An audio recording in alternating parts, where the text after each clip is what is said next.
Okay, I think we will go ahead and get started. Others will arrive in a little bit. Good evening. My name is Archie Spencer. I teach systematic and historical theology in the John H. Pickford Chair of Theology as Professor of Theology at Northwest Baptist Seminary, Seminaries, and also teach at the Religious Studies Department at Trinity Western University. We're really glad to have you with us this evening and looking forward to the exchange that will be that is promising to come in this third Theology Symposium of the academic year. And we do these symposiums on a pretty regular basis now, at least one or two per term. We already have a Theology Symposium for the fall that's being planned for mid-November, sometime around November 16th. We will have Dr. Barton Priebe here. He'll be speaking to us on the topic of becoming children of God, the theological significance of the doctrine of adoption in the New Testament. And we are really looking forward to that opportunity as it comes around as well. So keep that in mind and put it on your calendars. This evening, we are really pleased to have with us two of my colleagues who are doing work in biblical studies, and particularly with interest in the significance of those studies for cultural issues that are important to us today. And that is certainly the case with the symposium that we are offering tonight on reading John, Jesus and Judaism in the Light of Greco-Roman Culture. Our two presenters, or our main presenter, is Dr. Jonathan Numada, and I will introduce him in a minute. The respondent for the evening is Dr. Don Chang, who is Assistant Professor of Biblical Studies at Northwest Baptist Seminary, holds a PhD in Religions and Theology from the University of McMaster in the UK, and is the author of Phinehas, the Sons of Zadok and Melchizedek, Priestly Covenant in Late Second Temple Texts. He teaches various Old Testament and New Testament subjects, which include hermeneutics, Old Testament exegesis, New Testament exegesis, exposition of Genesis, Isaiah, Galatians, and Hebrews for both English and Korean-speaking students at Acts and in the Korean program, and has been involved in various local church ministries as an assistant and lead pastor in Korea and Canada, and continues to serve local Korean immigrant churches in the Greater Vancouver area. Now, Dr. Numada and Dr. Chang have a direct connection with one another. As a matter of fact, they share offices adjacent to one another, and they are currently working on co-authoring two commentaries on First Maccabees for Baylor Handbook Series and Society of Biblical Literature in the Septuagint Commentary Series. Our speaker, our primary speaker for the evening, is Dr. Jonathan Numada, who has worked in cross-cultural ministry, primary and secondary education, and in the private sector. He also worked as adjunct instructor at Northwest Baptist Seminary before joining us on the faculty as assistant professor of biblical studies. Jonathan enjoys studying Korean language and culture and researching issues related to contemporary culture, Septuagint studies, and Hellenistic Judaism. He has a Bachelor of Theology from Prairie College, a Master of Theological Studies from Trinity Western Seminary, and a PhD in Christian Theology and New Testament Studies from McMaster Divinity College. And so we are very pleased to have him speak to us on reading John, Jesus and Judaism in the Fourth Gospel. So without any further ado, Jonathan, take it away. All right. Thank you very much, Dr. Spencer. Thank you for this opportunity, and thank you all for being here today. All right. I will now begin my paper. As it's no surprise to anyone, today we live in a time of conflict and division. Usually, it is related to identity in some way, be it who we think we are or what is important to us. When we talk about other people, or other groups of people for that matter, the subtext to these types of conversation usually involve making indirect statements about how we see ourselves. The evidence for this aspect of human nature is all around us. Scholars argue that this is often a key motivator for Christian conversations about Jews and Judaism. In early Judaism, there were many different sects and movements that vied to define what it meant to be a follower of God, and Christianity was just one of these sects.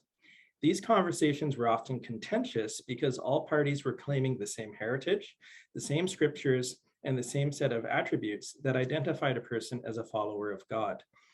Doing so required that, to different degrees, the validity of claims made by others were denied. Anti-Judaism, for lack of a better word, is the term we use to identify this conversation within Christianity. Anti-Judaism and anti-Semitism are distinct phenomena that have become closely related. Anti-Semitism is primarily a form of racial prejudice and whose legacy in Western culture can be traced to at least the Hellenistic period following Alexander the Great, probably earlier. Meanwhile, anti-Judaism pertains to matters of belief or practice. It concerns the Christian side of the theological conversation with non-Christian Jewish groups.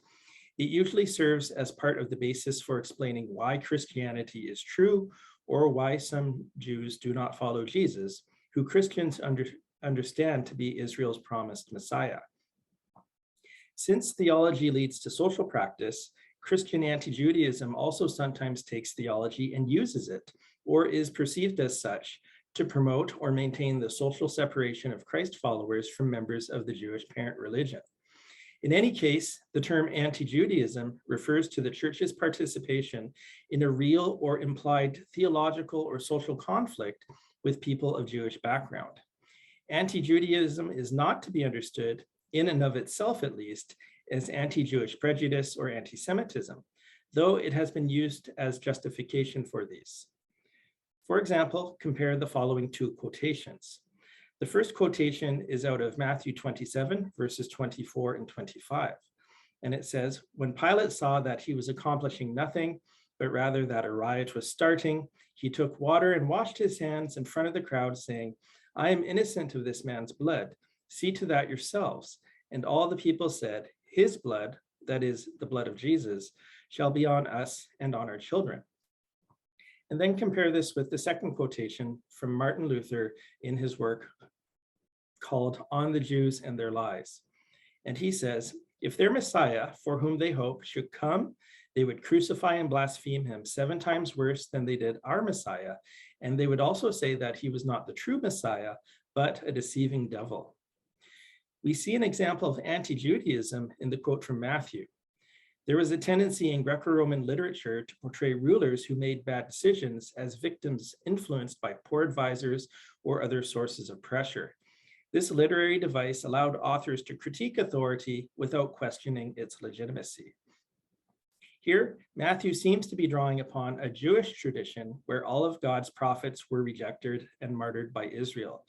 Since Pilate had the power to release Jesus, irrespective of what the Judean leadership or crowds wanted, Matthew is likely drawing upon stereotyped literary devices and giving a nod to Jewish values in order to portray Jesus as a hero while preserving Rome's authority despite its failure of justice in executing Jesus. In the invocation, "His blood be on us and on our children," Matthew is probably drawing upon the theme of retribution found in the Deuteronomic cycle. This phrase should probably be understood as a reference to the destruction of Jerusalem in AD 70 during the ill-fated Jewish revolt against Rome, rather than as justification for a legacy of anti-Semitism. Meanwhile, in the example from Martin Luther, we see him engaging in a clear escalation from anti-Judaism to anti-Semitism in his stereotyping of all Jews. Unlike Matthew, Martin Luther is neither Jewish, nor does he have an interest in critiquing the Roman government while preserving its legitimacy. His interest is to vent his frustration, ostracize a marginalized group even further, and incriminate people who were not involved in the crucifixion. It is entirely appropriate that James Dunn has described anti-Judaism as a so-called embarrassment of history because of its tendency to lead to anti-Semitism.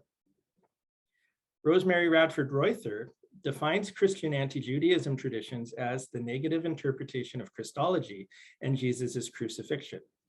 Other scholars maintain that anti-Judaism, particularly in the New Testament, is a matter of internal Jewish debate and therefore is not anti-Jewish at all. Nonetheless, some New Testament texts remain problematic, the Gospel of John being chief among these on account of verses such as John 8:44, where it describes the so-called Jews as having the devil as their father. The heightened sensitivity to the Johannine controversy with the Jews has, since the Second World War, prompted New Testament studies to produce a burgeoning literature on the Gospel of John's treatment of this group.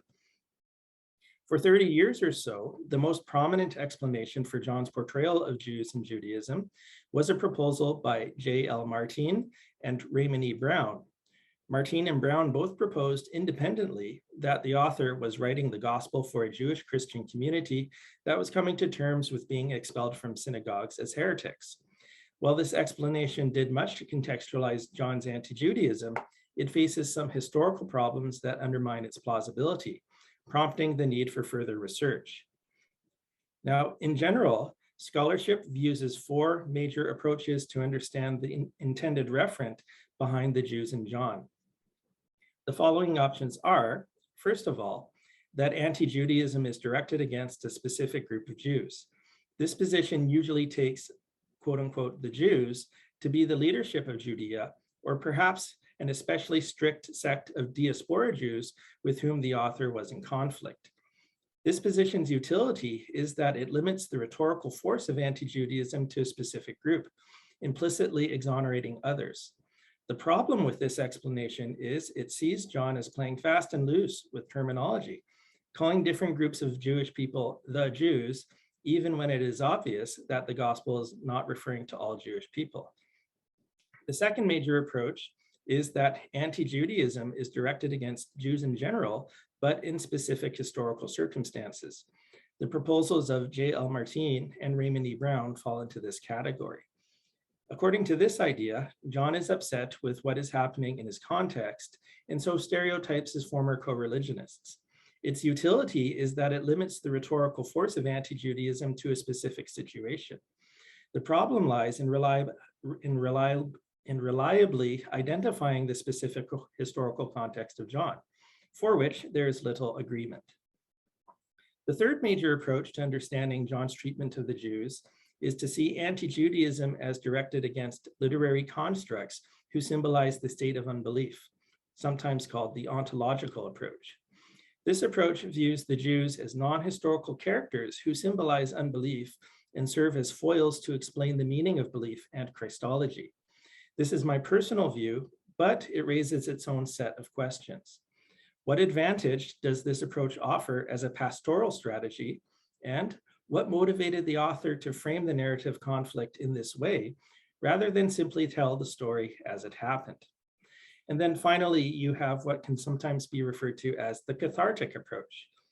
And this is where readers acknowledge the problem of anti-Semitism, are encouraged to condemn it, and disassociate the church from such views. This is a positive agenda, and I endorse it. However, it is not an interpretive strategy, but a response to past injustices committed by the church. It may also marginalize John's gospel or other parts of scripture due to their inability to meet modern ethical expectations concerning public discourse. The literature examining the Johannine treatment of the Jews is extensive. The two historical approaches, options 1 and 2, are difficult to prove at a historical level because they rely on hypothetical reconstructions. The ontological approach raises fewer historical questions because it presents a narrative where Jesus is in broader conflict with the broader world, of which the Jews are but a subset. Yet questions remain why John chose the Jews rather than a specific Jewish party to play this role. Again, how does this choice serve the author's agenda? In my book, I investigate the social function of the Gospel's portrayal of the Jews. I argue that John uses the ontological approach to understanding Johannine treatment of the Jews because the author is motivated by controversy with Jews in general, but in specific historical circumstances. More specifically, an environment of competition where Judaism was seen as an attractive alternative for the Gospel's audience. John responds by essentializing Jewish symbols at an abstract level, depicting Jesus as the fulfillment of major concepts from Judaism. Portraying the Jews in the Gospel of John as members of the world also abstracts Jewish social identity. This abstraction makes the types of social identities used by diaspora Jews less attractive for the audience. This allows John to present a new Christian identity that is centered in Jesus, one that is more broadly applicable and which does not depend on religious or ethnic background for its validity. In my book, I use collective memory and social identity paradigms to shed light on why the author of John selected the Jews to serve as representatives of unbelief for his gospel. A person's social identity can be fluid and situational in nature. The categories that people use to organize and define themselves and others are established on a situational basis. Similarity or difference is established upon whatever category is salient at the time, and the degree to which people are willing to evaluate others as individuals and not as depersonalized or stereotyped members of an outgroup.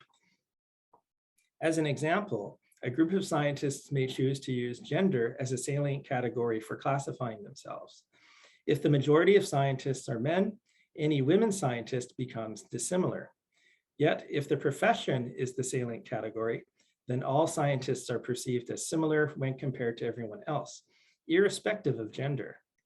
Self-categorization theory and social identity theory can be quite useful for historical and literary study because written forms of communication provide evidence of how writers viewed themselves in relationship to others.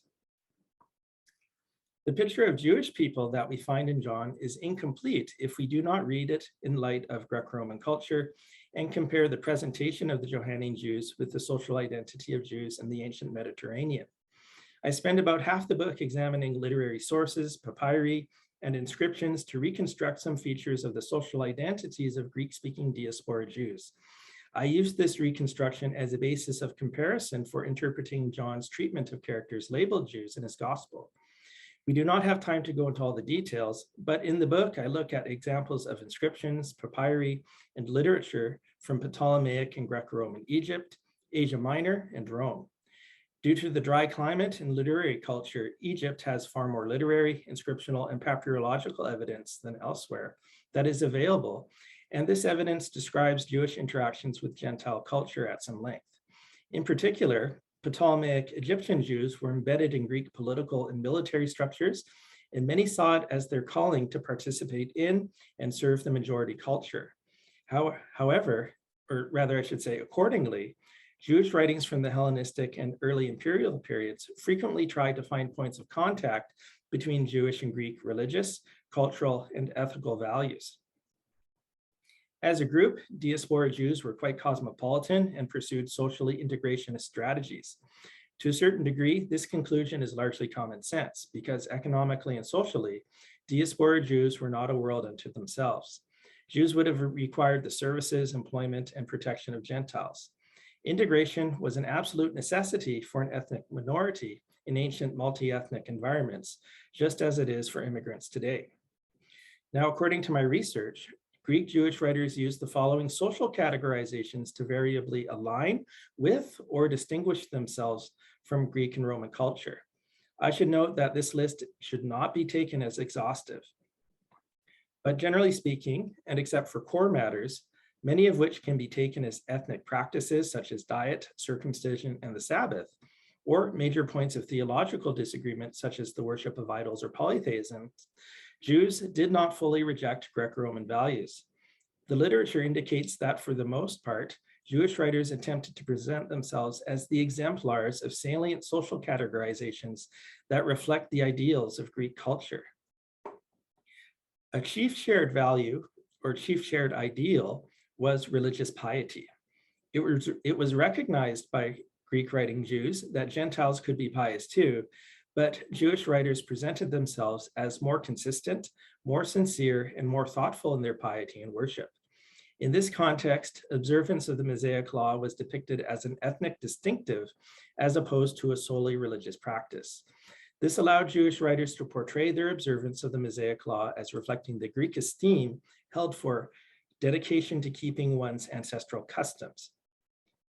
Greek and Roman culture was deeply suspicious of innovation and change because these challenged the social order. Piety, and faithfulness to ancestral customs were cultural ideals because they helped to preserve the social order. While there are very important differences in their conclusions about God, some Greek philosophers argued for philosophical monotheism. That is, they arrived at belief in a single God through philosophical reasoning. Because Jews had been monotheists for centuries before the Greek philosophers, some Jewish writers, such as Letter of Aristeas or Josephus and Against Apion, used this as a point of salience with Greek culture to portray their lifestyle and beliefs as exceptionally philosophical, broadly conceived. On this issue, Greeks could be philosophical too, but Jews were more so on account of their vigorous and ancient theological beliefs. Some writers also connected this categorization with the practice of teaching the law of Moses in synagogues. Since even Jewish women, girls, and children were educated weekly in the Mosaic law, and not just wealthy men who could afford an education, Jews were therefore particularly virtuous, pious, and philosophical on account of their religious education. This in turn reflected their identity as God's elect and chosen people. As mentioned above, Greek and Roman culture valued social order, and Jewish writers aligned their values to reflect this by categorizing themselves also as participants in the broader culture. More specifically, Jews presented themselves as loyal political or military allies to the Greek or Roman imperial rulers, even in revolutionary books such as 1st and 2nd Maccabees, though perhaps today we would characterize this as a vassal relationship. In other cases where a subservient relationship was more apparent, Jewish writers would portray their people as either peaceful by nature or as loyal clients to their ruler. In documents where Jewish writers took a more defensive posture, writers would sometimes boast of Jews constituting a great nation due to their exceptionally long history and large diaspora outside of Judea. When in conflict with Gentile culture over laws and religious values, Jewish writers would label their people as a whole as brave and zealous, a corollary to the broader cultural idea of being faithful to the ancestral customs. This is merely an overview of the types of strategies and social categorizations that Jewish writers used in navigating their diaspora social contexts. Things were not always so rosy, and Jews were often victims of stereotyping by Gentile writers. But the evidence shows that diaspora Jews in general usually attempted to integrate with their host cultures and used these sorts of strategies when it was possible to do so. Now, the book of John engages elements of Jewish social identity surveyed above, at least in terms of their serving as a subtext to the conversation. While the portrayal of the Jews in John's gospel is often deprecatory, it is never as derogatory as anti-Jewish polemicists such as Apion or Tacitus. Criticism found in John towards Jews is usually due to spiritual imperceptiveness in the failure to accept Jesus' significance as the one sent by God in the narrative. The basis for this is grounded upon a shared criteria for evaluation that is derived from Jewish values, though John uses Jesus as the lens for interpreting these shared criteria. Meanwhile, the gospel often tries to portray Jesus as either the epitome of what it means to be Jewish or the realization of one Jewish symbol or another. An example of this dynamic can be found in John's treatment of the categorizations pious and philosophical in terms of being knowledgeable about God.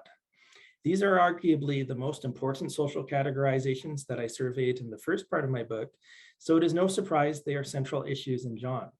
These categories intersect with issues of authority, signified by Moses, the law of Moses, or credible Jewish figures such as the Pharisees. John 3:25 mentions a dispute between John the Baptist's disciples and an unnamed Jew over purification practices. The passage connects water, spirit, and life by means of baptism to reiterate that Jesus is the source of both the spirit and life. While keeping the ceremonial law was necessary for demonstrating faithfulness in Judaism, in John 3:27, the Baptist himself states that no one can receive anything, quote, except what has been given them from heaven, end quote, rendering the act of purification dependent on God and subordinating its importance to belief in Jesus rather than faithfulness or piety per se. The Baptist testimony is followed by the claim in John 3:31-36 that Jesus is the source of revelation who dispenses the Spirit without measure and speaks the word of God. suggesting that the trait of being pious is not under discussion or is not considered salient in the book of John. When John compares Jewish people with non-Christian Gentiles, as in the case of the Samaritan woman in John 4:22, Jews are considered closer to the ideal of knowing or following God. However, when Jesus becomes part of the equation, the Gospel of John categorizes Jews as very similar to, but not quite the same as Gentiles. It follows from John's argument that if belief in Jesus is the sole criterion for life, personal attributes that are characteristic of a group, such as piety or being theologically knowledgeable, become secondary and less relevant for maintaining a social identity.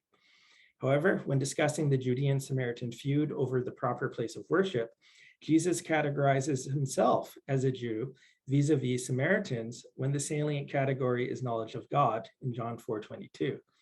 Jesus states, "We," meaning Jews, "worship what we know," indicating that in John's eyes, the Jews in the narrative do know and worship the one God. Jesus' statement, "You," meaning Samaritans, "worship what you do not know." And this establishes Samaritan worship as sincere but inferior. Jews are knowledgeable about God while Samaritans possess a lesser degree of insight. These two statements maintain the difference between Jew and Samaritan, but Jesus presents new grounds for comparison in John 4:23-24 by introducing the new salient category of true worshiper. The statement in 4:24 that God is spirit, with the salient category of true worshiper, taken with the statement, "And for those worshiping him, it is necessary to worship in spirit and truth," together with the "I am" statement in John 4:26, establishes Jesus as the basis for worship and spiritual in-group membership. In this exchange, John deems Jewish social identity a better fit to claims to knowledge and worship of God than Samaritan identity. Yet, when the new criteria is introduced by Jesus, this alters the basis for comparison and renders Jew as more similar to Samaritan than dissimilar. Further, Jesus crosses gender, socioethnic, and social deviance barriers to be positively received by a Samaritan woman who cohabitated with a man after being divorced multiple times. Older social identities are no longer salient in establishing one's status as a true worshiper. Yet the fact remains there is a greater degree of similarity between Jew and Jesus believer than Samaritan when knowledge of God is the salient factor. In the Gospel of John, the word eusebes, meaning pious or godly, was one of the Jewish additions to the Greek cardinal virtues. But in John, this word does not appear at all. However, in the literature surveyed in my book, eusebes, along with its verbal forms, is the primary term used to speak of Jewish ancestral customs that relate to worship and is a key element of Jewish social identity. Greek Jewish writers claimed their ancestral practices taught this virtue and it's instilled it into their individual and national character, though to a certain degree, it was conceded that this category could apply to non-Jewish people as well. Meanwhile, proskuneo and proskunesis, meaning to worship or do reverence, appear much less frequently. Eusebia and proskunesis are related, but the latter is a narrower term.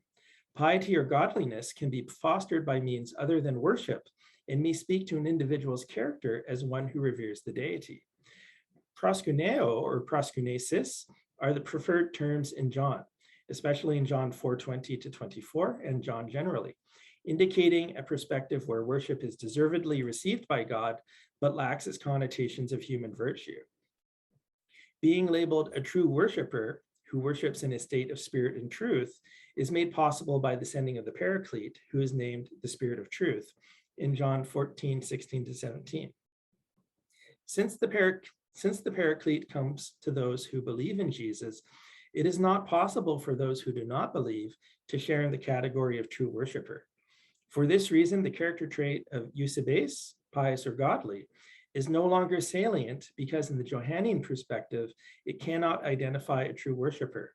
John ignores this social categorization in favor of a more narrowly defined ontological state, derivative of belief in Jesus as the precondition for worship. Eusebia, or piety, becomes irrelevant for self-definition because the grounds for comparison have changed. In terms of relative difference, in the fourth gospel, Jews are more similar to Jesus in terms of knowledge of God when compared to Samaritans. However, it is important for our purposes to see that Jesus, as the revealer, is the sole individual in the narrative who possesses theological knowledge and insight into God, while his opponents demonstrate imperceptiveness. Yet, while John's Christology seems all-consuming, the gospel does recognize that some Johannine traditions have more truth to them than others, allowing grounds for recognizing similarity when other social categorizations become salient. We can see a similar dynamic at play in John's portrayal of Jesus's discussion concerning the role of Abraham. The discussion pertaining to Abraham begins in John 8:30, when the narrator says many believed in Jesus in John 8:12-20 and 8:20-29. In 8:31, Jesus directs his speech towards what he calls the Jews who believed in him, where Jesus informs his dialogue partners that freedom is contingent on obedience and faithfulness to his teachings. What follows is confusing if one forgets the conditional dualism presented in John 8:23, where the discussion partners are from below and Jesus describes himself as from above. The gospel portrays Jesus's discussion partners as believing because they want to be from above. This categorization is central to Jewish social identity.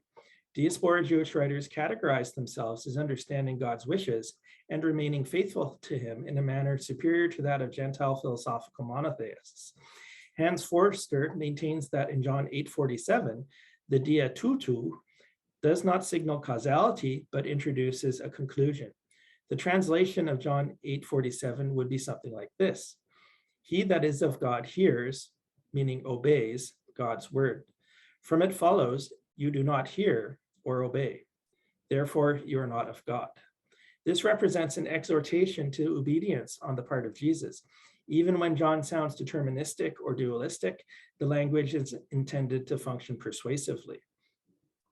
In John 8:24, Jesus claims the key to deciding one's status is belief in himself, specifically that, quote unquote, I am he, an allusion to God's self-identification in Exodus 3:14. The dialogue partners reveal their misunderstanding by asking, who are you? In John 8:25. This misunderstanding escalates until it comes to a head in 8:44. The misunderstood topics are the status of those who believe in Jesus, contrasted with the identity of Jesus himself, and the need for belief in Jesus. Much of John 8:26-59 is devoted to Jesus establishing that his dialogue partners need him for their salvation, which is most bluntly stated in John 8:44 by labeling them children of the devil, contrasted with Jesus's identity in John 8:45-59. This climaxes in another I am statement in John 8:58. Before Abraham was, I am. That is followed by an attempt to stone him. In this passage, the basis for comparison is not Jesus versus Abraham, but heavenly versus earthly origins as demonstrated through hearing and obedience. Abraham represents those who are from above, while Jesus' I am saying in 8:58 claims the authority to educate who is from above or from below. The main area of disagreement lies in whether the Jews who believed in him are already from above, which is the viewpoint of Jews in the narrative. For his part, Jesus labels his discussion partners as from this world, ek tu kosmou tutu, in John 8:23, which in the Johannine apocalyptic dualistic conception is from below and subject to the rule of the devil.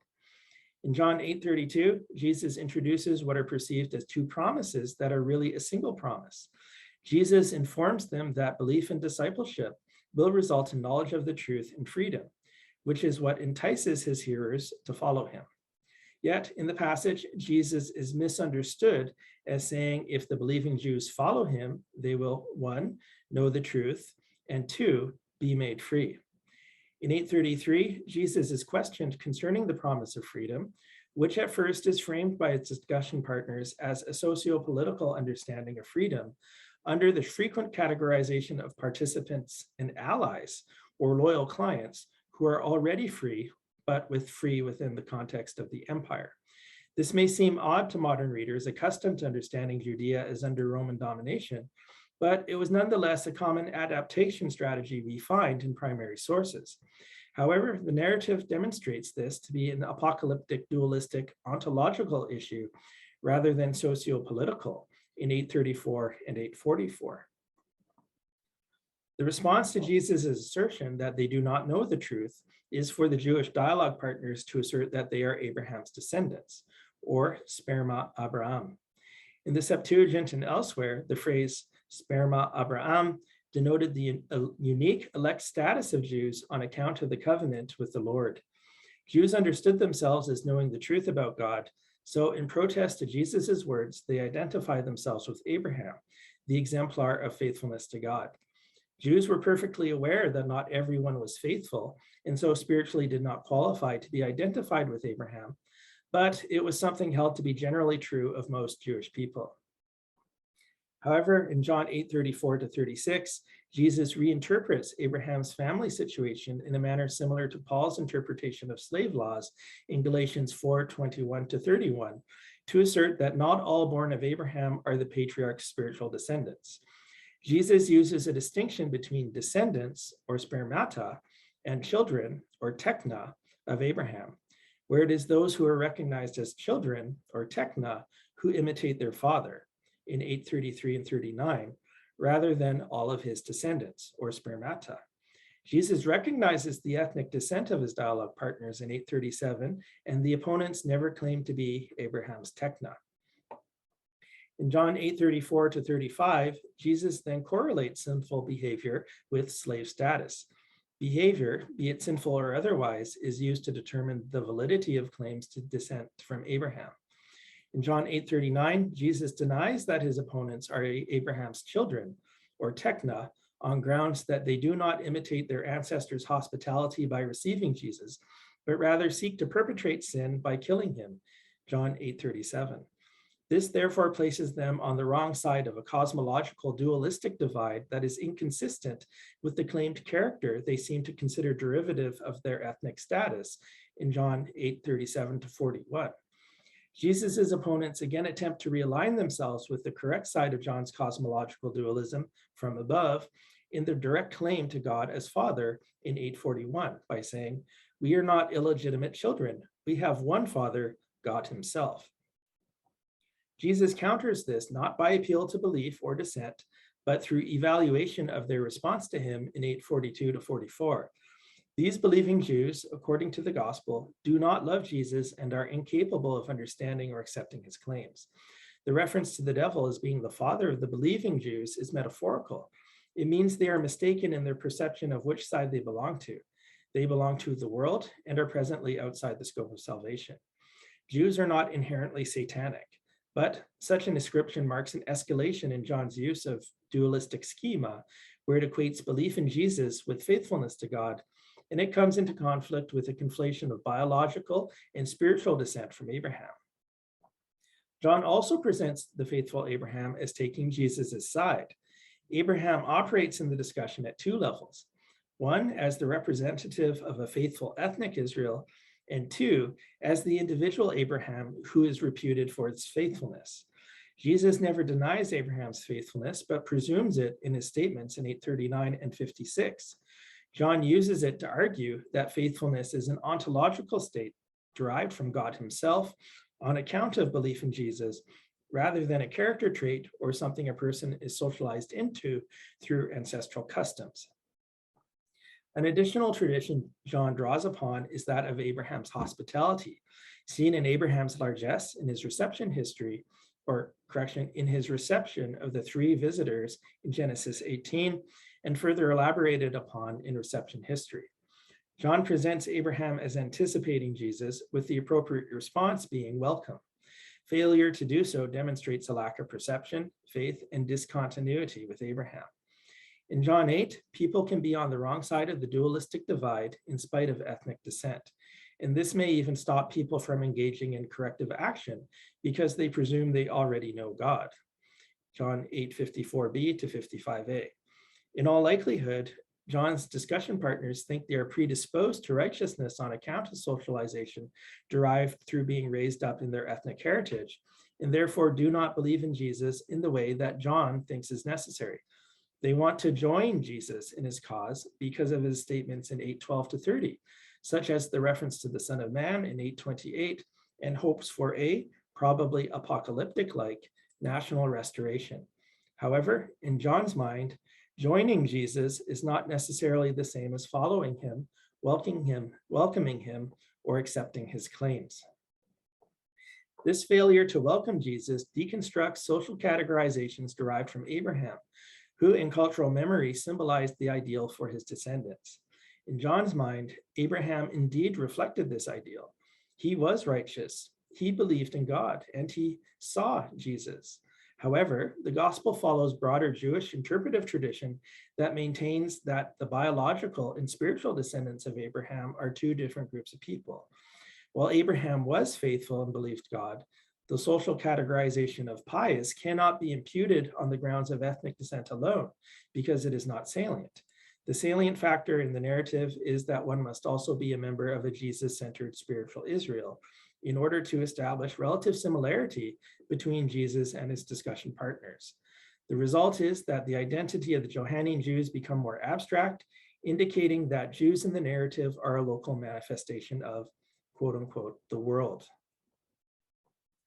In the chart in figure 6, we see that John challenges the comparative fit and normative fit of social categorization for the majority of Jews, so the group character's identity becomes more abstract and generalized. Since a secure social identity is very often just as important as theology in community formation, this suggests two possibilities that are not mutually exclusive. The first is a context of social competition where the positive aspects of Jewish social identity and its admired cultural legacy are posing an obstacle to Christian witness and the maintenance of a Christian community. That is, Judaism was so attractive that it might have enjoyed the upper hand in the quest for converts. The second possibility is the far more common position that the social cohesion of the community is under threat due to a lingering attachment or attraction to a Jewish heritage, as we see with the Martin Brown hypothesis of an expulsion from the synagogue of Jewish Christians. In this light, Johannine anti-Judaism in John's treatment of social categorizations should be interpreted as a reaction against the perceived threats of a positive and attractive Jewish social identity.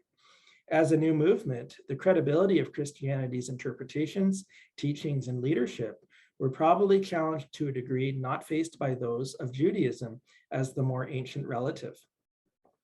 Putting Jesus in conflict with the world and making Jews a part of this world would facilitate an agenda that seeks to reduce the threat posed from the kinds of competition or defections that early Christianity would have been subject to.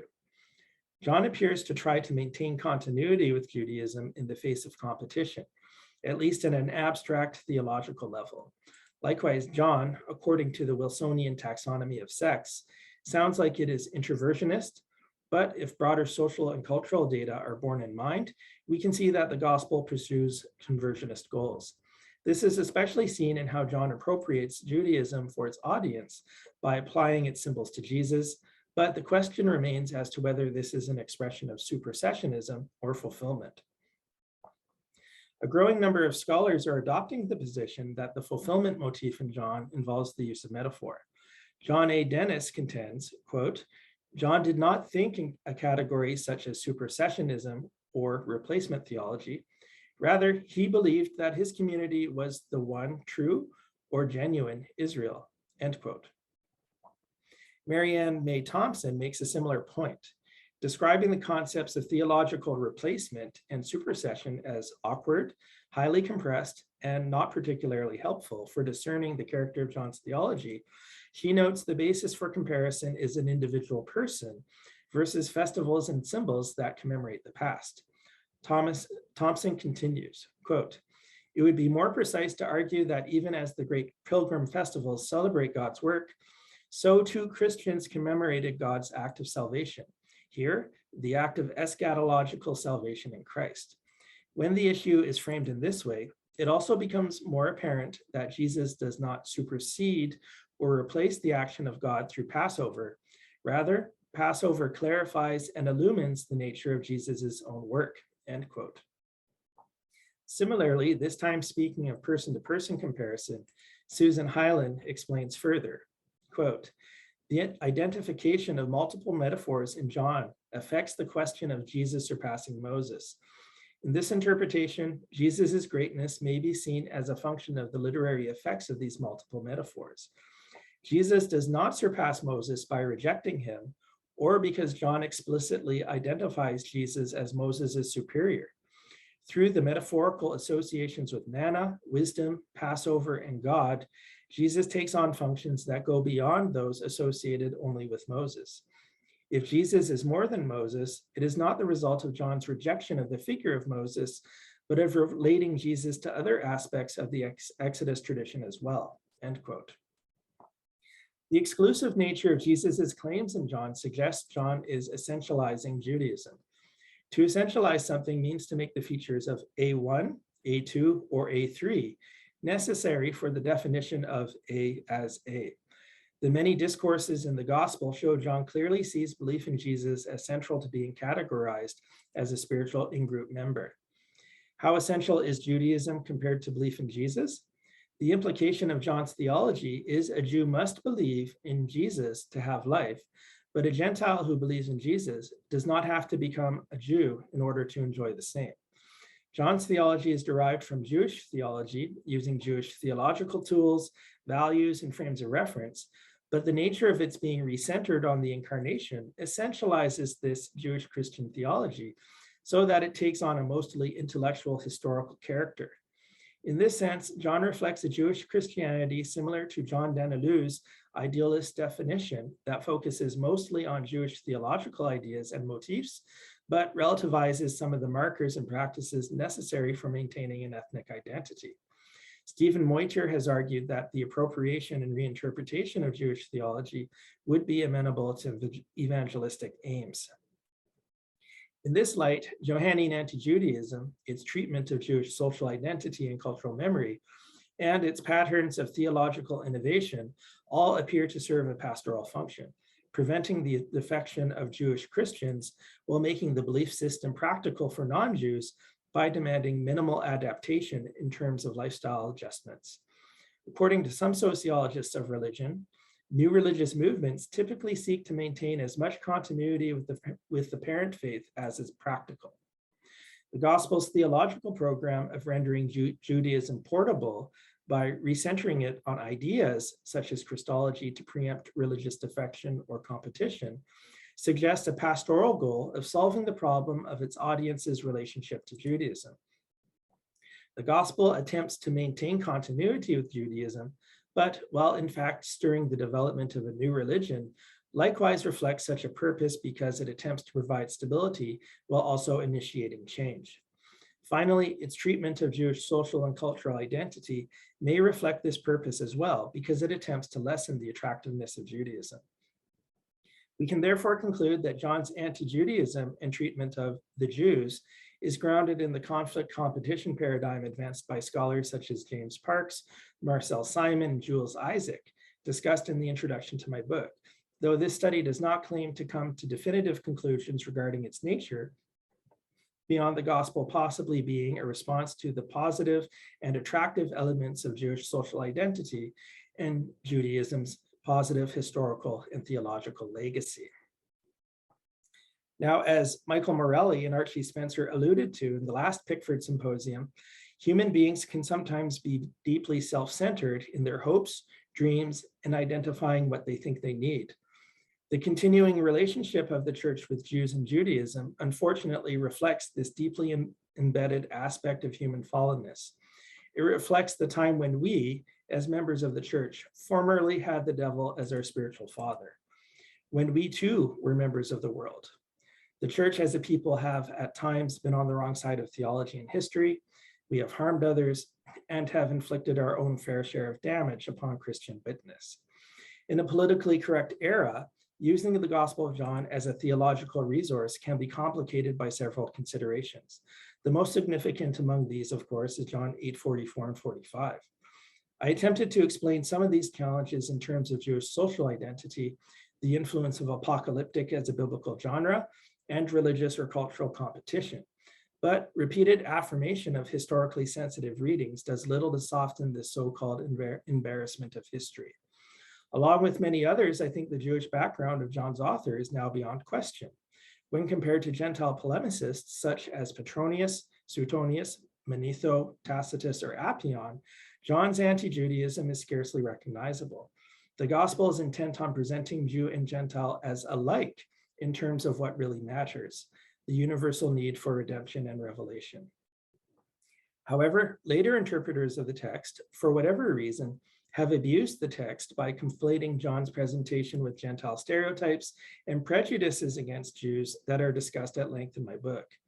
The connotations of the two cultural streams, Greco-Roman anti-Semitism and Christian anti-Judaism, are read together into John's indeterminate multivalent language, where wit in the gospel becomes controversy, double entendre and misunderstanding become obduracy, and the biblical prophetic rhetoric of stereotyped apocalyptic polemic becomes an expression of anti-Semitism. But really, John's goal behind all of this was to demonstrate our common humanity and our shared need for God's redemption. Putting latent Christian anti-Judaism in its proper context cuts both ways, as does any attempt by the church to confront other legacies of injustice such as colonialism, the residential school system, or racial or economic injustice. Confronting these issues provides a way forward, but also forces a reckoning with the past, often a past that is not truly representative of who we are as the church or the majority of its members.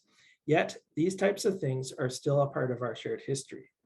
This study supports the idea that John marks a change of course for a group of Christian Jews and their identity.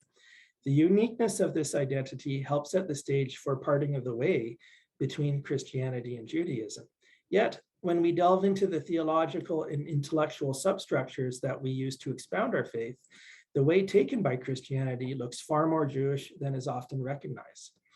When we examine John or Paul or James or Matthew more closely, we can see that Christian theology is a realignment of Second Temple Jewish language, symbols, and theology around Jesus as a means to understand God's intervention in history. Missiologist Kosuke Koyama uses the analogy of a lunchbox to describe how Christians sometimes view the gospel and theology.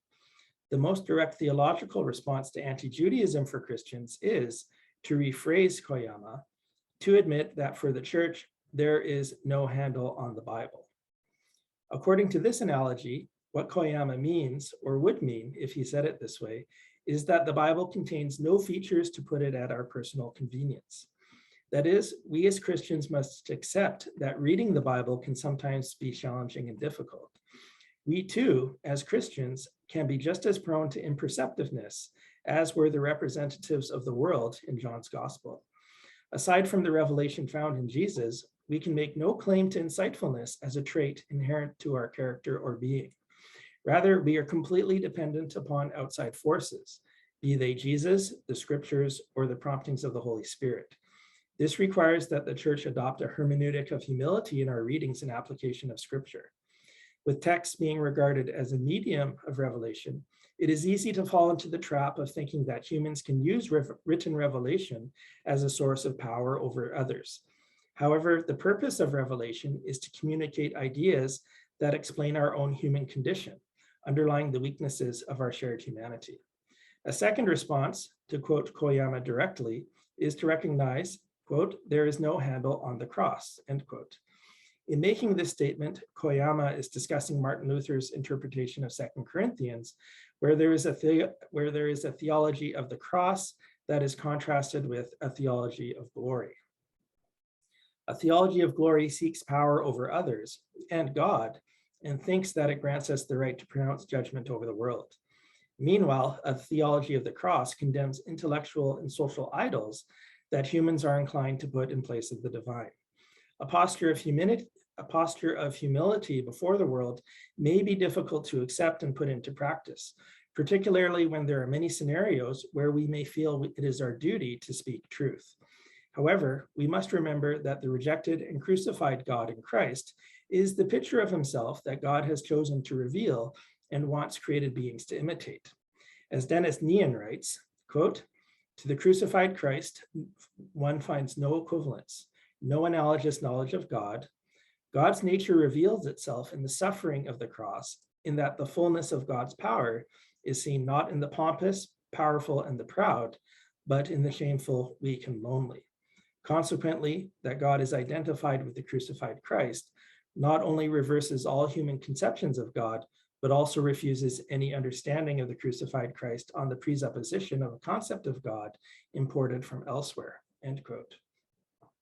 Anti-Semitism and other forms of prejudice, be they racial, ethnic, social, political, or economic, are expressions of idols who take the place of Jesus as our object of worship.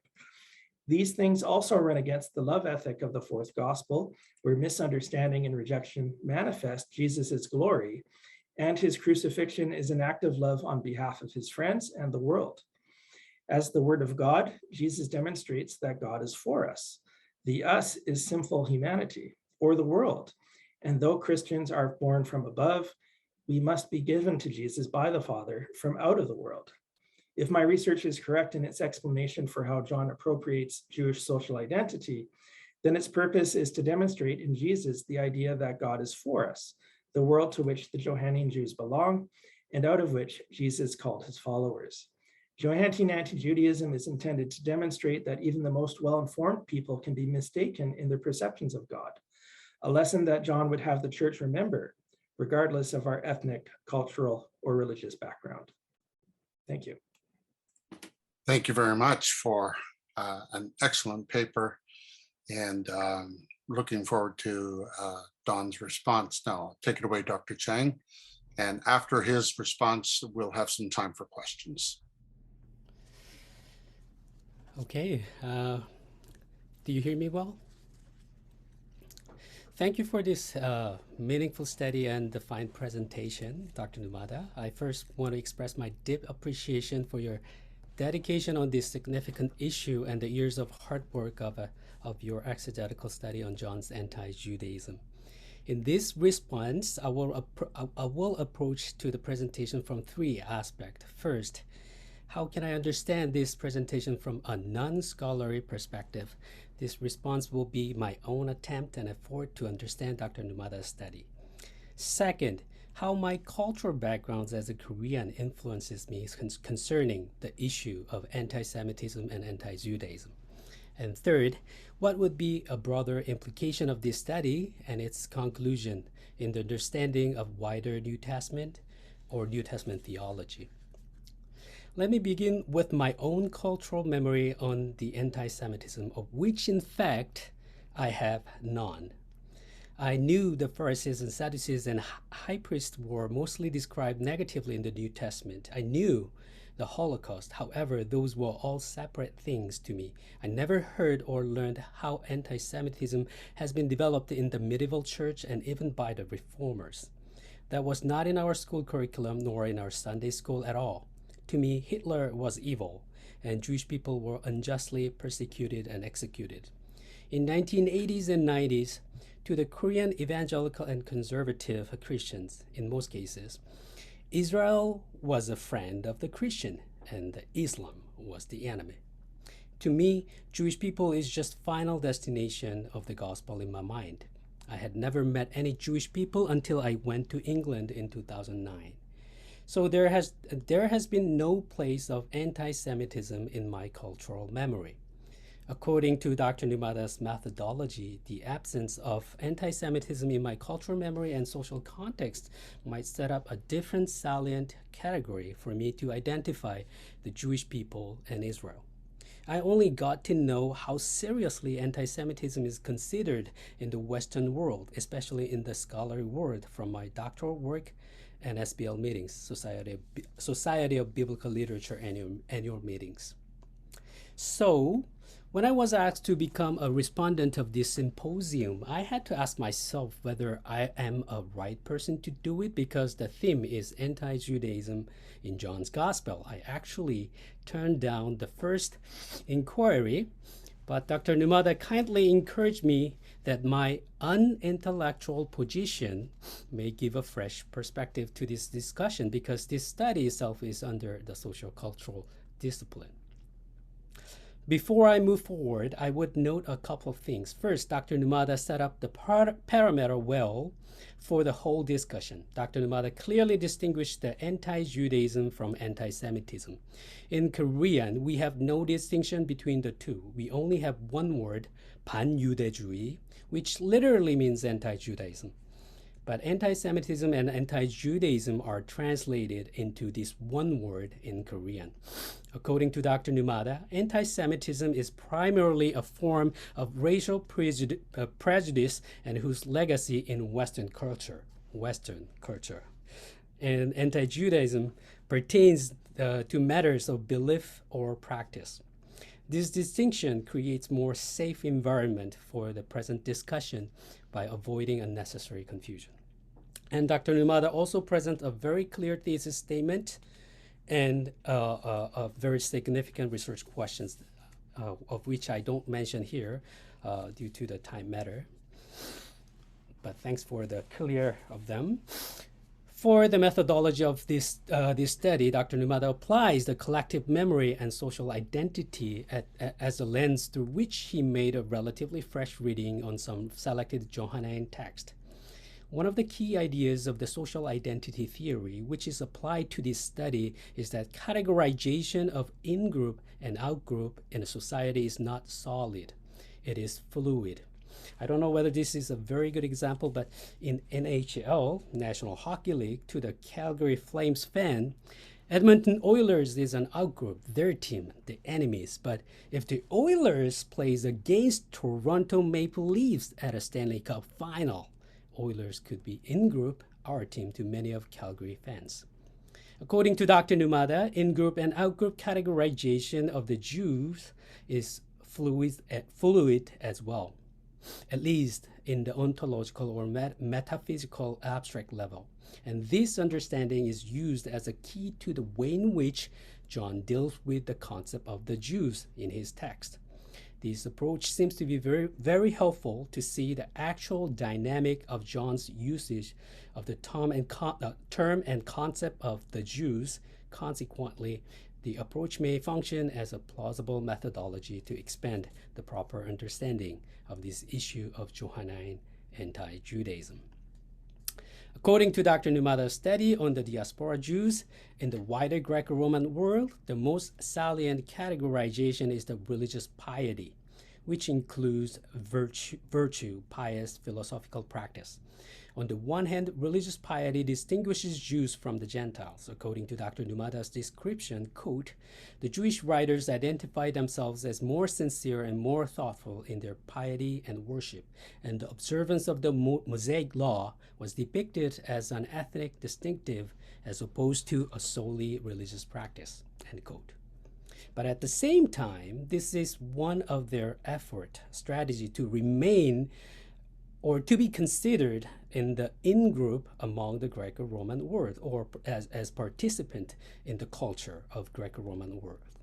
The Jewish religious piety is represented with their commitment to the observation and preservation of their ancestral customs, which shows conservative character to keep the order of a society. According to Dr. Numada, quote, Jewish writers attempt to present themselves as the exemplars of salient social categorizations that reflect the ideals of Greek culture, end quote, of which he suggests religious piety and philosophical monotheism, which are also found in some Second Temple Jewish literature.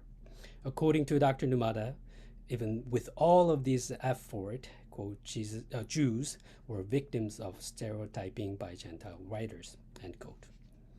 Dr. Numada asserts that John actually played with the Jewish social categorization in his text. John took the salient category of piety and played with it by implementing new element in it. In the Samaritan woman narrative in John 4, quote-unquote, true worshiper becomes a salient category of social identity of the Jew. In John's use of Abraham narrative in John 8, quote-unquote, proper response to Jesus becomes a salient category for John. Following Dr. Numada's exegetical steps toward how the two elements are argued to become the salient categories in each passage, is a joyride because the argumentations and the argumentations are reasonable and persuasive. In John 4, the Jewish salient category between Jews and non-Jews were the knowledge of God. Jesus said, "We worship what we know," and from this perspective, Jesus identifies himself as a Jew in contrast with the Samaritan woman, who is a non-Jew. With this frame of reference, the general Jews, which includes the non-believing ones, are in group of Jesus and Jesus believers, whereas the Samaritan woman belongs to the out group. However, Jesus implements here, quote-unquote, true worshiper as a salient category in John 4:23-24, and the true worshiper is characterized by the worship in spirit and truth. John 4:23, the worship in truth is only possible through the promised Parakletos, who is named the Spirit of Truth, which will come to those who believe in Jesus. Consequently, those who do not believe in Jesus are lack of Spirit of Truth, which would make them impossible to do worship in spirit and truth, which will end up disqualifying them from the true worshiper. Through this process, Jesus categorized non-believing Jews to an out-group, and to those out-grouped non-believing Jews, Jesus or John still used the reference, quote-unquote, the Jews. The implication of this change of salient category, in my view, is that the categorization or the reference of the Jew become more personalized. Although the author uses the same term, the Jews, it is no longer the ethnic reference distinguishing Jews from Gentiles. In other words, this change of salient category creates a gap inside the social identity among the Jews.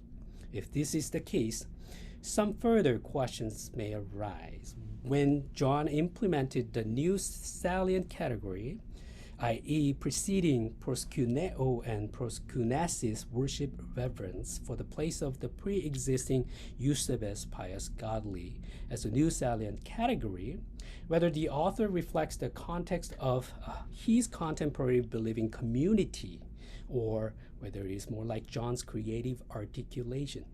It is implied in the discussion, yet seems not explicitly addressed enough in this study. Second, the possible relevance of John's spirit and truth with the Greco-Roman frame of quote-unquote piety and philosophy can be asked.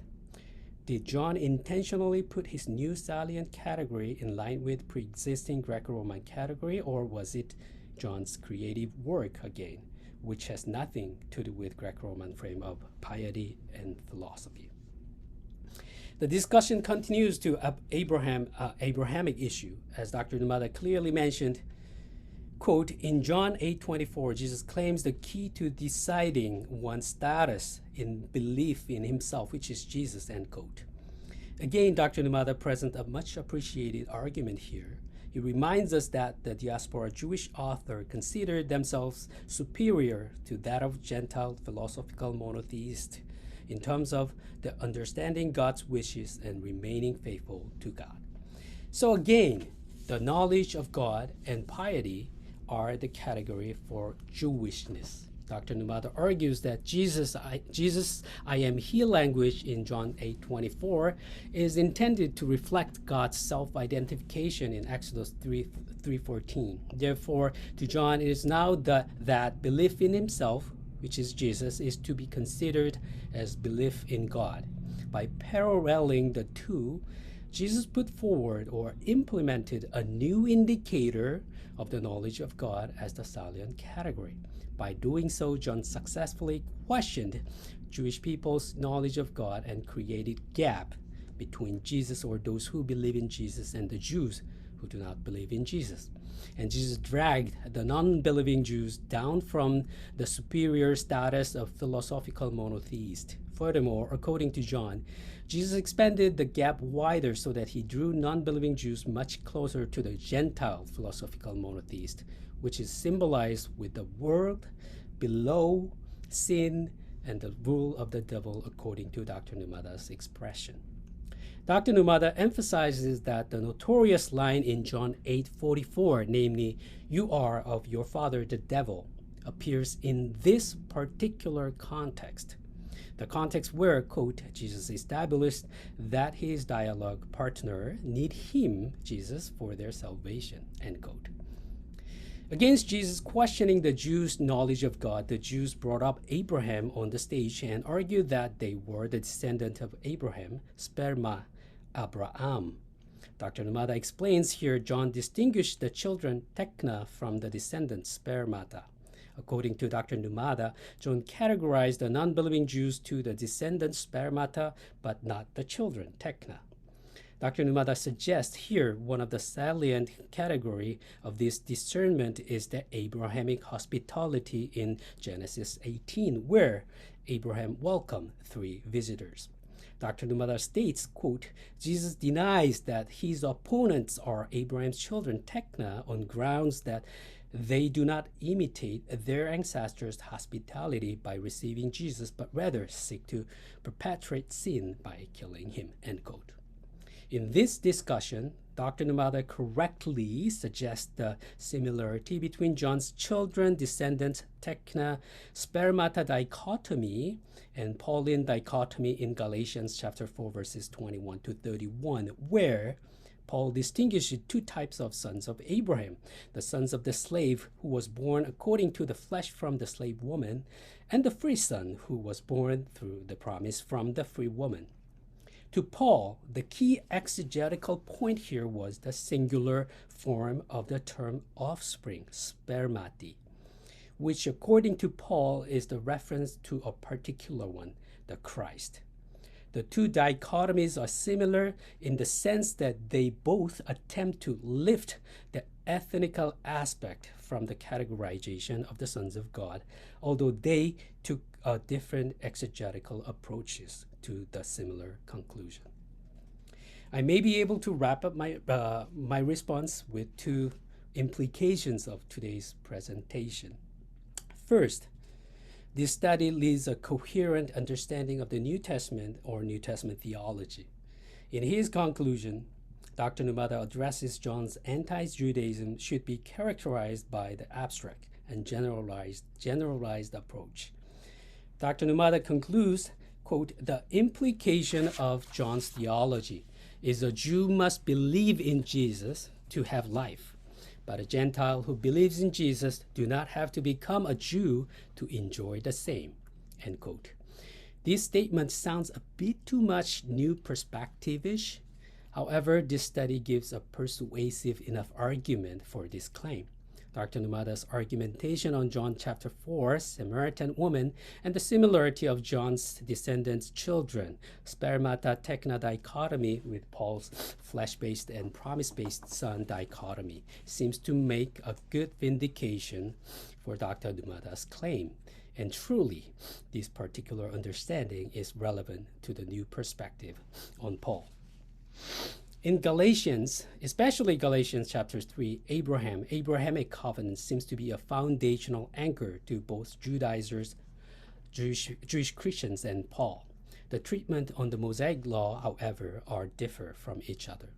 Paul claims the limited function of the Mosaic law in terms of time and its performance. In Galatians 3:25, Paul reads, now the faith which is Christ come, we are no longer under a guardian Mosaic law. And he also writes, for if a law had been given that could give life, then righteousness would indeed be by the law.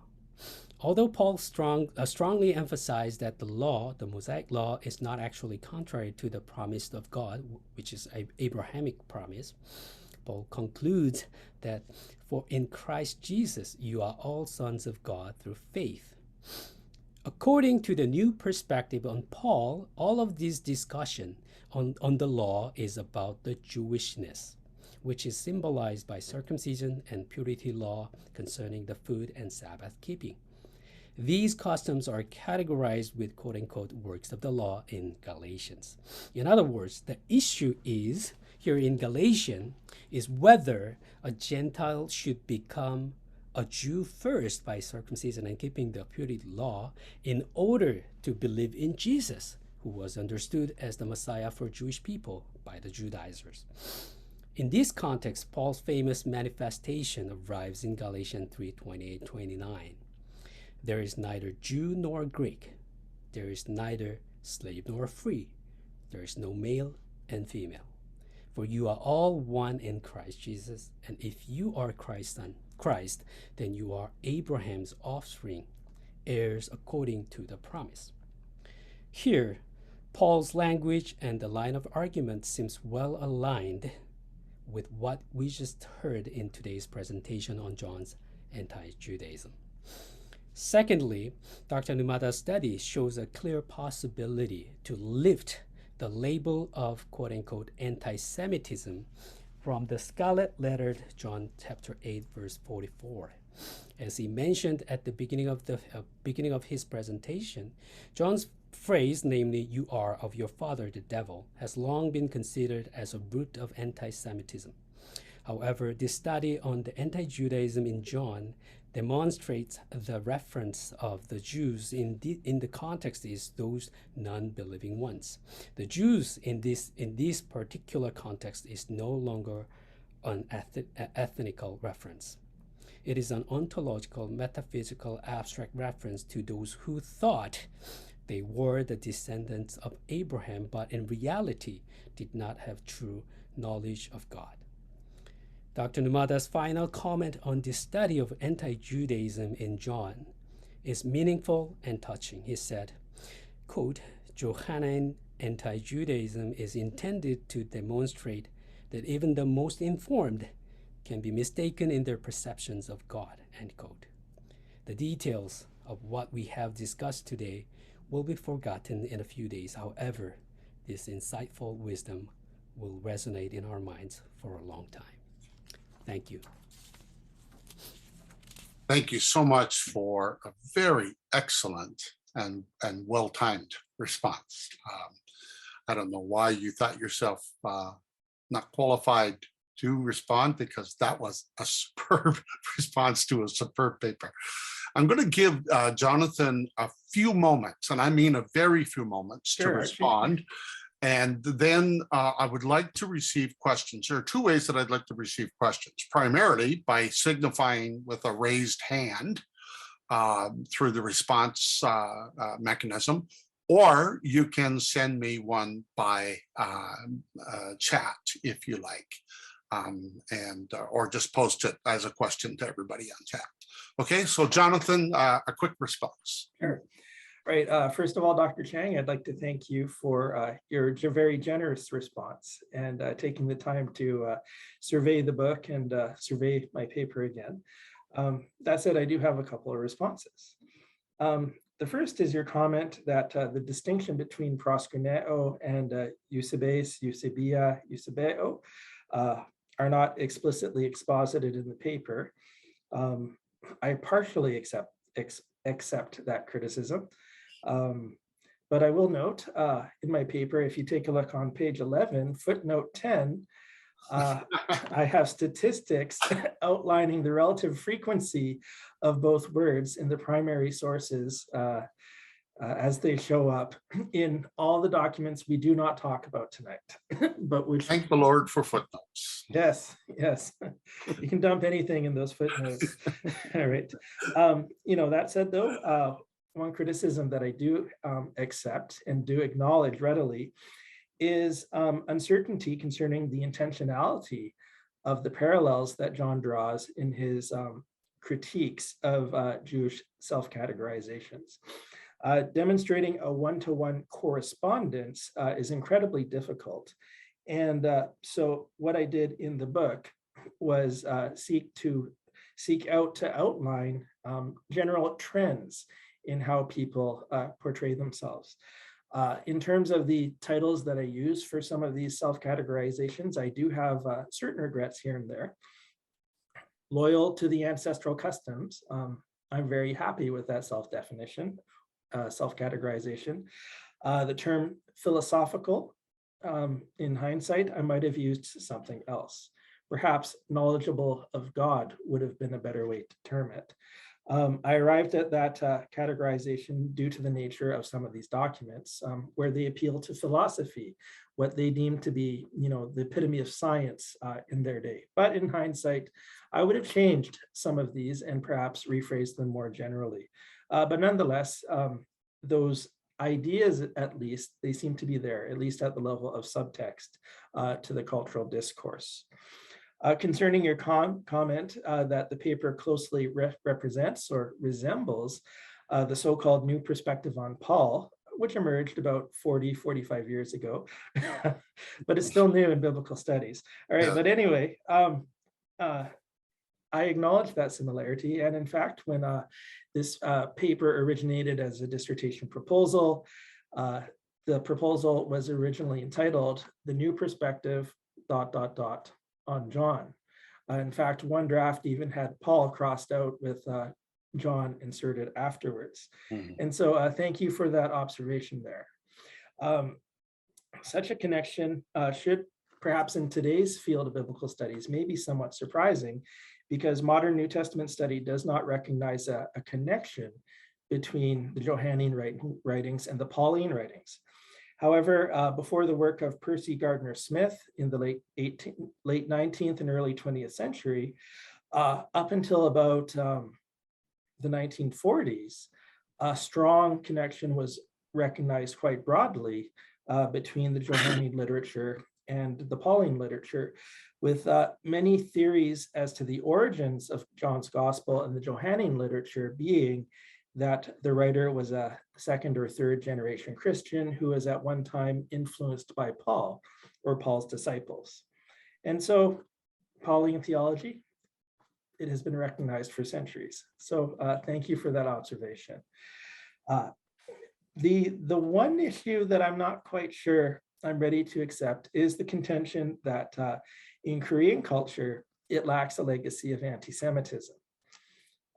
That may be true, at least at a racial level, but I would suggest that even within Korean culture and Korean theology especially, due to the influence of Western theology, Western missions, and the discourse that we gave to Korea, which you inherited from the West, I would suggest that anti-Judaism can be quite present in Korean theology, and is perhaps just as present in Korean theology as it is in Western theology.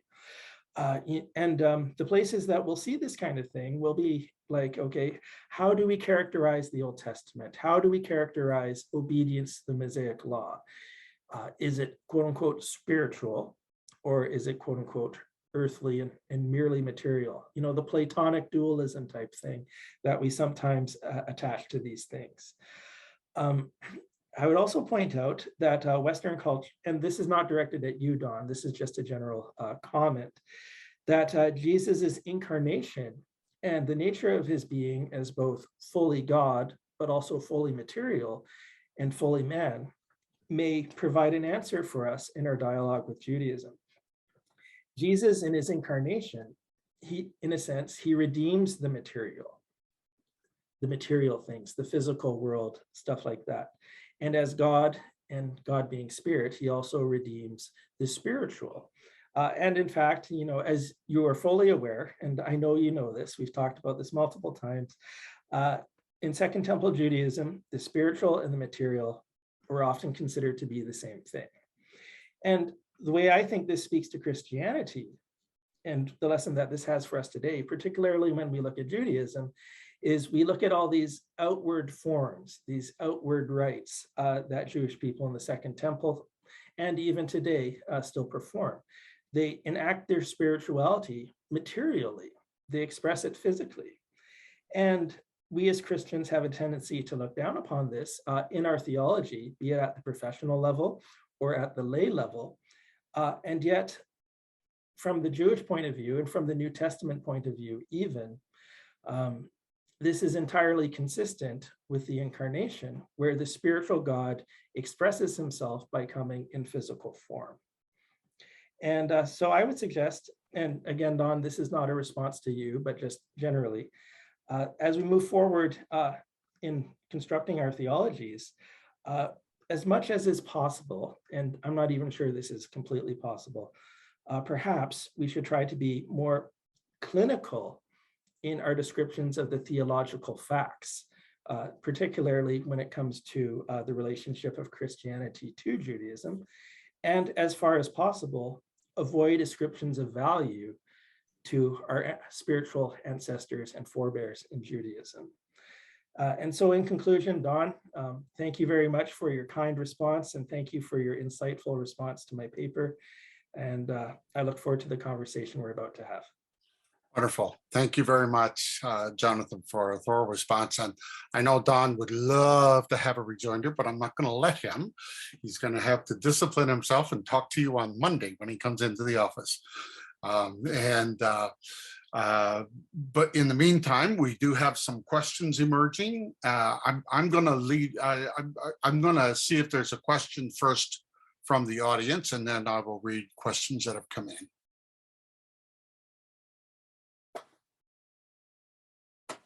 Comments or questions so far? Okay, let me read a question from Michael Morelli. It is nice and brief as usual, so I'll read it. It's actually not brief, but anyway, that's a discussion he and I often have. Thank you for a rich paper, Jonathan, and a rich response, Dawn. I am wondering, either or both of you might be able to comment on the following. To what extent can it be said that one of the most definitive identity markers of God's chosen people is the paradoxical ownership or disownership of identity, depending on one's time and place and God's self-revelation and liberating work? For scriptural examples, I am thinking of Exodus 2:11-23 or Philippians 3:1-10. Yeah, thanks for that, Dr. Morelli. It's a great question. There is a certain extent where this discussion of identity and attaching it to revelation, as found in the scriptures and in Jesus, to a certain extent, this is helpful because revelation in the scriptures grant us meaning. And but once you go beyond that, it reaches a point eventually where I feel that constructing our identity around this can be destructive, not in the sense that we're necessarily wrong in and of ourselves, but this focus on identity turns inward. And, as some of the theologians throughout history have said, the origin of sin is the heart turned in on itself. Mm-hmm. And sometimes that's what we do when we construct our identities, is it goes beyond things that are meaningful and things that are good, and they become a form of turning in upon ourselves. And I don't think many people would dispute that many of the problems that we have in the public discourse today originate in this kind of problem. So where exactly you draw the line, I'm not sure, but I do know that if you take it to a certain extent, it can become quite destructive. And we've gone beyond an appropriate theological identity and doing our thing, shall we say.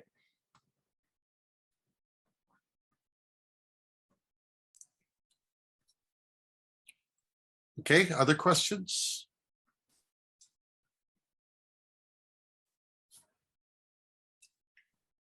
If not, I have a question, because it seems to me that as I did a paper not long ago on the question of obduracy in John's gospel. Obduracy is the term that New Testament scholars use to talk about the attitude of faith or lack of faith towards Jesus in John's gospel. It's persistent throughout John's gospel. Seems like faith is difficult for people to come to, and there are varying levels of faith. I think Raymond Brown identifies 5 levels of believers in John's gospel, and the hardest level of believers are the obdurate, and the obdurate are the Judaoi. And so I go back to that opening sentence in the prologue where it says he came unto his own, but his own did not receive him. And that moment seems to stay with the evangelist all the way through. So is it not saying enough to say that his anti-Judaic attitude has to do with the obduracy of their belief? or what would you say? Right. Well, for the writer, if he was Jewish and an increasing number of people, That's the question as well. Right? Yeah, believe that he was Jewish. You can imagine, as a writer, you would have experienced deep pain and whatever emotions come out of that over that issue.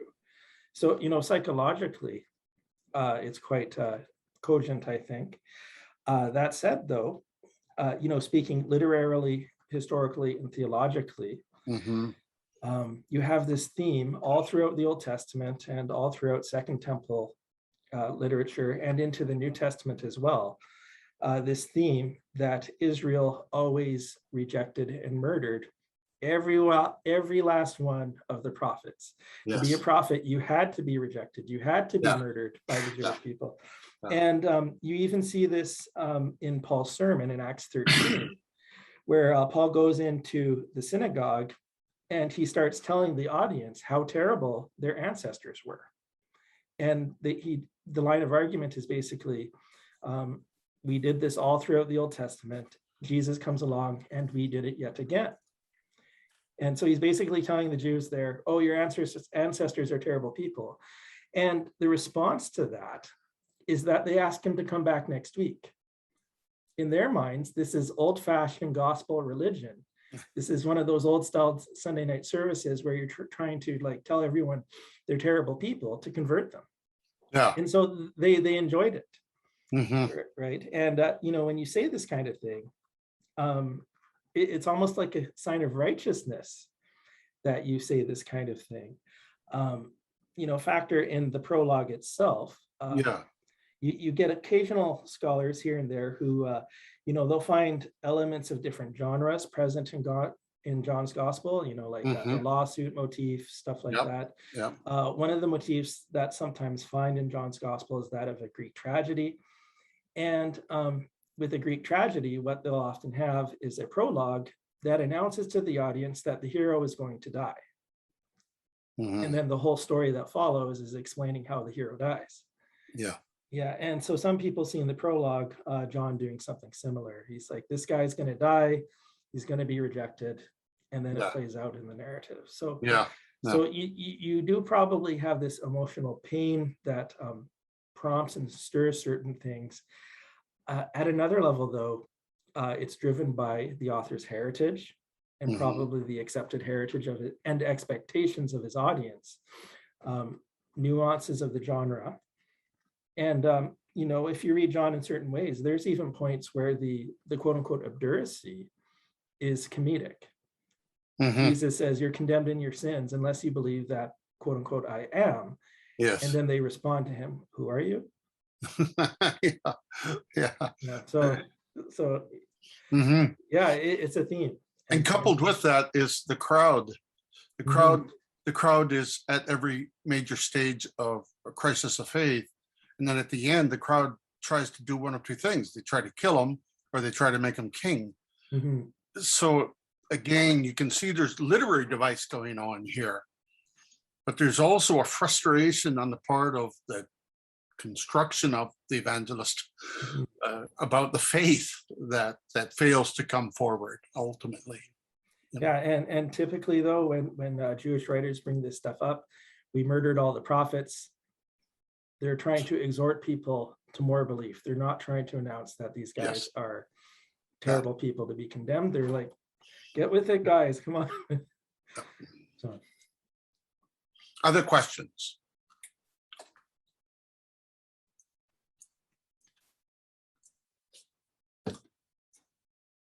I'm not seeing any hands raised unless I've got some covered.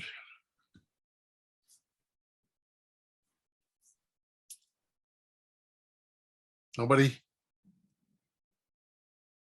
Okay, well then I will ask one final question and then we'll close for the evening. How does the story end? In other words, in the last chapter, which we think was appended, how does the story end? Is there, for instance, the reestablishment of Peter, a reapproachment to the Jews? Is there a softening of tone? What do you think? Honestly, Dr. Spencer, I can't answer that. It seems to be, a narrative outlining the purpose of this whole discussion, so that you may believe and have life. Yes. And with that comes, the reconciliation with Peter, which, perhaps is a reconciliation between the Johannine Christians and the Petrine Christians, or the Pauline Christians, or whatever. Either way, he seems to be setting up the church. Yeah. Yeah. What that means for the Jewish characters in the gospel, I'm not sure. I can only conjecture. Yeah. I think Andrew has his hand up. Yeah. Yeah, Andrew, question? And then Jillian has a question. Yeah. And yeah, so thanks, Jonathan. I'm sorry, I was teaching Hebrew, so I couldn't hear all of your paper. But one thing that I noticed you mentioned a couple of times in the last few questions was the synagogue.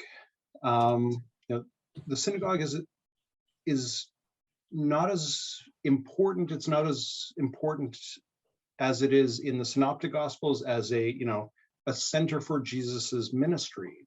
But how do you see the synagogue working? And within this question of John and Judaism, we have the aposynagogos, sent out of the synagogue, mentioned multiple places. I'm just wondering, and I'm sorry if you talked about this in your paper. Again, I wish I could have made it for the full thing. How does the synagogue work within the Gospel of John?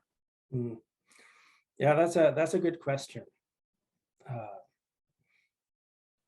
The best answer I could give would be relatively similar to like J.L. Martin and Raymond E. Brown.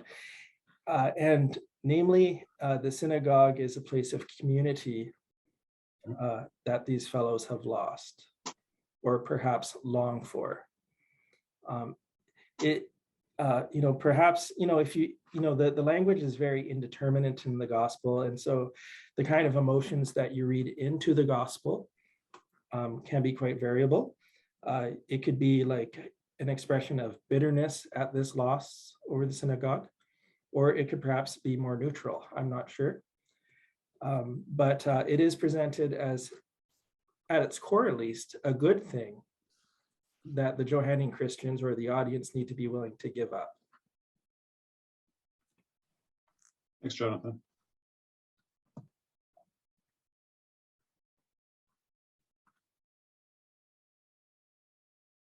Right. Jalian Low, I think. Yeah, am I good to go? Yep. Okay. So my question then is kind of what does this actually change if there's all of a sudden such a new change in our look on the Johannine theology, that perhaps the Jews, let me just get the wording of it right, the literally constructs, the Jews are the literally constructs who symbolize unbelief. Now, my understanding has been, as a non-academic theologian, that the Synoptic Gospels are actually quite historically grounded and quite historically based, maybe other than a chunk at the end of Mark or so what. And so how does such a radical kind of change of utilizing the entire establishment of our Israelite, or our entire establishment of Christendom as a whole, Christ as a Jew, how do you take those Jews and turn them into just symbols within the New Testament, and especially, particularly within John? It kind of seems like to me, it seems like an unnecessary stretch, for even in considering like the two points you were raising of, we need, he wants to point out Christ as so much greater than Judaism, and we don't want to go back to our old, easier traditional roots. So we make Judaism seem a little worse to make Christendom more enticing. And that's fair, but it still seems like quite an awful claim. And I haven't actually, not an awful claim, but a big claim at least. And so I'm wondering how does that apply into how we read other synoptic gospels and other books, particularly within the New Testament canon? Well, the main thing you got to do is look at the relative frequency of terms that are used between the Synoptic Gospels and the Book of John. And one thing that you'll find is in the Synoptic Gospels, relatively speaking, the term Jew is used relatively infrequently. And then the Synoptic Gospels will use more nuanced vocabulary to identify who they're talking about, like Pharisees, scribes, Sadducees, Pharisaic scribes, and so on. They're much more specific about who they're talking about, who a given disagreement is with, that kind of thing. In the case of John, John uses, I forget how many times it is, but he uses the term Jews at least 66 times, probably more. 66 is the number I have in my mind, but then it might actually be a greater number. Whereas the terminology used for the Pharisees, the priests and stuff is far, far less. And so you have this stereotyping that's going on. What tells you that it's a literary device, a great deal of it comes from the prologue. The prologue being a stylized account of the incarnation of wisdom, Proverbs 8, Sirach 24, stuff like that, as Jesus. And it gives you this very brief overview of the story, as Dr. Spencer is pointing out earlier. And it introduces all these motifs of light and dark, above and below, that kind of stuff. It gives you this frame of reference so that you can understand that, okay, the traditions of wisdom and the traditions of apocalyptic are important for understanding John's gospel. And apocalyptic as a genre is all about the use of metaphor, stylistic devices, abstract imagery, and so on.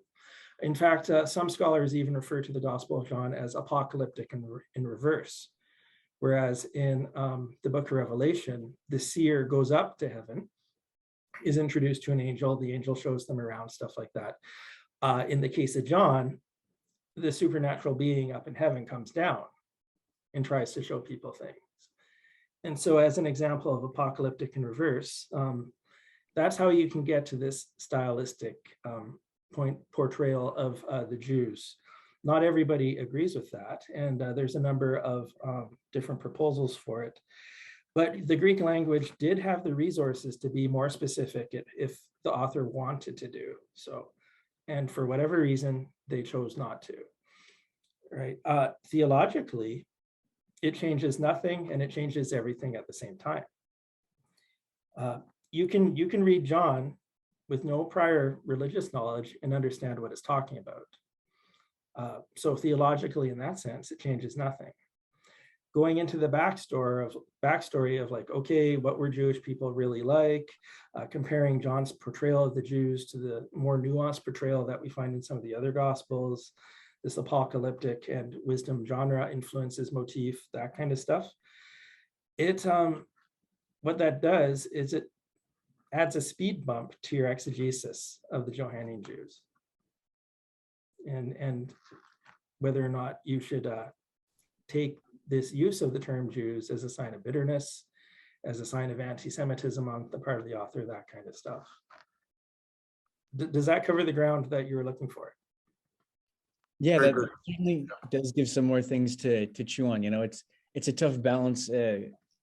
Dr. Spencer can attest, just wrote a paper on Christology, but particularly on academic, kind of liberal and more traditional views. So kind of trying to play with that idea of how liberal ought one to be in biblical criticism. Where is it that you say, like, and I appreciate your humility a lot, where you say, you know, okay, this is kind of what I'm presenting, so there's certainly something here, and I definitely hear you there, but how much are these parallels coincidental, and how much can we say, okay, no, there's enough of a structural parallel here that we have to say, you know what, there's actually something conclusively more here. So I do appreciate your humility. Okay, good. Yeah. Oh, you. And please remember, it's only liberal if it's wrong. Very good. Okay, with that, we'll go to Howard's question. Yes, thank you, Jonathan, and Don as well. So we've been talking the whole evening about categories and slots into which we put people in order to understand, who they are, and et cetera, just much as we do in our modern political and social talk. Does John have a grand category that everybody can belong to, or that unites the whole thing, or that puts it back together? Or what about that? Oh, yes, that whole category is the world. Right. Yeah, like, the Jews are the literary representatives of the world. If you don't accept that explanation, they're still a part of the world, one way or the other, depending on how historically you see the Jewish characters in the gospel. And the followers are called out of the world. Mhm. And they're labeled as such in Jesus's high priestly prayer, look over my followers that they may be one, the ones you gave me from out of the world. Beyond that, though, John's Christology it's like the sun. And every other category or identity that a person can have compared to Jesus is like Mercury, trying to look at Mercury up against the sun. Like it blinds you. You're overtaken by this category of Jesus. Yeah. Maybe an analogy might be, like Jesus as the good shepherd. We're all part of the same flock of sheep. Or the vine and the branches analogy that Jesus also uses in the Gospel of John. Those might be positive groups to which we can all belong. But there's a very strong concern for emphasizing that everybody comes from out of the world. And the only difference is, well, are you still there? Mhm. Yeah, okay. I should say, before Howard rejoins on that, thank you for making that point, because we begin my whole course, Christ and Culture, Rails 475. Many of the students are here tonight from that course, precisely with that Johannine conception of the world. So thank you for making that beautiful note. It ties everything together. So go ahead, Howard. Well, I was just going to see if we could follow up on Andrew's point. I wonder, is the synagogue in any way a unifying thing here at all? In some of these other interpretations, like the Martin Brown hypothesis and stuff, it might be unifying in the sense that the audience got kicked out of that place. Yeah. Out of the Nailing- world, out of the synagogue, is it? Yeah. Nailing down the precise historical context where that would have happened. That's where you start running into difficulty in the scholarship. People point out all kinds of historical problems with tying John specifically to an event such as that. Older scholarship, pre-1950 or so, they'll suggest that John makes mention of the synagogue because that's what happened to Paul. Yeah. So, Thank you very much. yeah, thanks, Howard. Well, folks, I think that this has been just a wonderful evening. Thanks again to both of our presenters, to our paper presenter and our responder. Really pleased to being able to feature you both, and I hope that your profile increases on campus. You truly demonstrated tonight your capacity to engage, and I'm just so very, well, I gotta say it, I'm just proud of you both. I just am so pleased. Well, thanks, Dad. Yeah. So thanks for doing an excellent job. Thank you all for being here and for staying with us all night. I mean, it's been just really a wonderful time, but I think we will close it off for the evening. Is Michael out of luck? Did he have a question? I think Michael already asked his question, right? Oh, Or okay. did he have another one? Oh, I had another one, but if we're signing off, it related to apocalyptic. But if we're signing off, then that is totally fine. Yeah. Okay. Shall we sign off? All right. All right. Thank you, everyone. It's been a pleasure. Good stuff. God bless everybody.